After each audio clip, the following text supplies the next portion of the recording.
दोस्तों आज बात होगी अनिरुद्धाचार्य और अखिलेश यादव के बीच उस वीडियो की सच्चाई को लेकर। मामला लखनऊ आगरा एक्सप्रेसवे पर है, जब अखिलेश यादव और अनिरुद्धाचार्य आपस में मिले और कथावाचक की कुछ शब्दों पर बातचीत होने लगी, थोड़ी बहस भी हुई और अखिलेश यादव ने एक सवाल पूछा, कहीं एक नाम पूछा, भगवान श्री कृष्ण का असली नाम क्या था।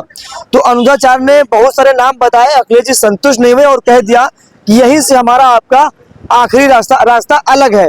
तो अनिरुद्धाचार्य ने उस पर जवाब दिया है। वो कह रहे हैं कि क्या अखिलेश जी ये सवाल मुसलमानों से कह सकते हैं कि हमारा आपका रास्ता अलग है। इस मामले को बातचीत करने के लिए हमारे भी सपा नेता दारा सिंह यादव हैं और साथ में दीपक जी हैं जो रावत समाज से, उनसे भी बातचीत करेंगे इस मामले को लेकर। अनिरुद्धाचार्य को बयान को लेकर आप पहले कैसे देखते हैं और अखिलेश जी ने जो पूछा सवाल जवाब नहीं दे पाए, क्या कहेंगे इस पर आप? देखिए, बात यह है कि जहां पर पखंड फैलाया जा रहा हो, जब कोई पढ़ा लिखा सवाल कर देता है तब ये लोग फंस जाते हैं। देखिए, इनका काम है चंदा वसूलना झूठ बोलकर। माननीय जी का काम है लोगों की मदद करना। तो रास्ते अलग अलग है ना। एक तरफ तुम धन उगाही कर रहे हो, दूसरी तरफ माननीय जी हमारे धन लोगों को देके मदद कर रहे हैं, पढ़ाई का दीप जला रहे हैं। तो फर्क तो है ये। और रही बात, जब चीज का ज्ञान ही नहीं है उस व्यक्ति के जिसका तुम नाम ले रहे हो, उसके 1000 वीडियो होंगे और 1000 वीडियो में मूर्खता भरी बातें आ रही हैं सामने। अभी कुछ कह देंगे तो तुम्हारे जैसे भक्तों को आहत पहुंचने लगती। जैसे बुआ नहीं बात बात पे शादी में नाराज हो जाती, वैसे तुम लोग नाराज होने लगते हो, आहत होने लगते हो।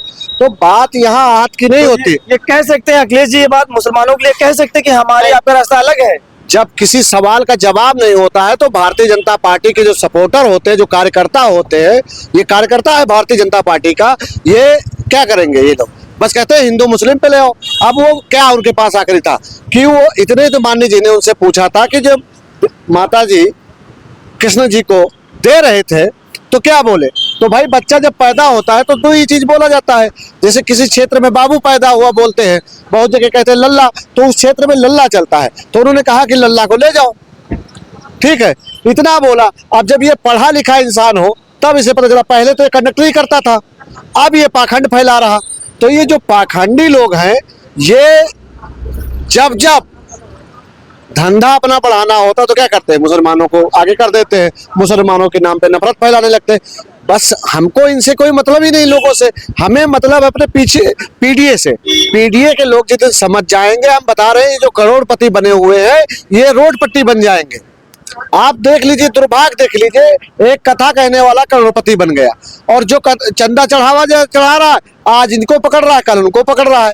क्यों पकड़ रहा? क्योंकि वो इनकी तरफ अंधभक्ति में चूर रहता है। जिस दिन अंधभक्ति छोड़कर वो देश की विद्यालय में, क्या कहते हैं, यूनिवर्सिटी में पढ़ना शुरू कर देगा, उसकी तरक्की ऑटोमेटिक हो जाएगी।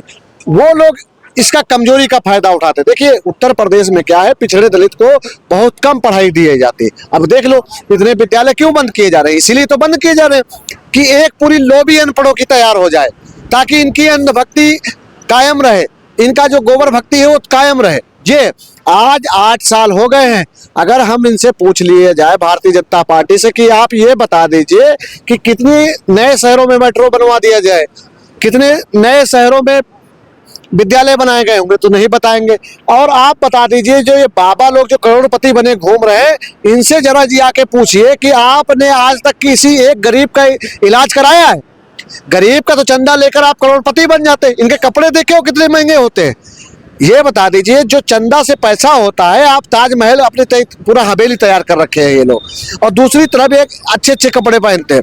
उन्हीं चंदा में से क्या किसी गरीब का? अच्छा, आप उनको कह रहे हैं कि चंदा चोर जो भी आप लगाते उनको बयानबाजी कर रहे हैं, तो आपको नहीं लगता है कि जब वो कथा करते हैं तो उस कथा में इतनी बड़ी संख्या कहाँ से आती है? वो कौन लोग हैं जो इनको इतना पसंद करते हैं, इनकी इतना मोहब्बत करते हैं? वो कौन लोग हैं? फिर बात देखिए ये है कि मैं इनसे, इसीलिए तो मैंने शुरुआत में ही आपसे बोल दिया ना, कि पहले ही बोल दिया कि हमारे लोग पढ़े लिखे कम हैं, समझ बड़े दिल वाले होते हैं। ये क्या है, इनकी गलतियों को माफ कर देते हैं। मगर अगर हमसे पिछड़े दलित में किसी की गलती हो जाए तो ये खुद एक तो लाठी लेके दौड़ लेते हैं मारने, और नहीं जीत पाते तो थाने में जाके एफआईआर लिखवा देते हैं। मगर आपने आज तक का देखा कि पाखंडवाद के खिलाफ जिसने बोला है, क्या कहीं पे सजा उनको हुई है?